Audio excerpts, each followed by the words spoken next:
وبرزوا لله جميعا فقال الضعفاء للذين استكبروا إنا كنا لكم تبعا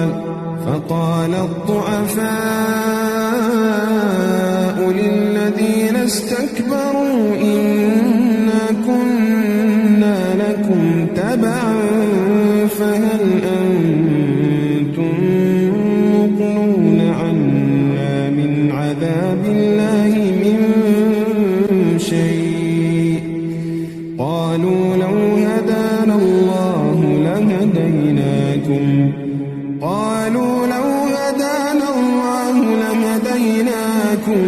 سواء علينا أجزعنا أم صبرنا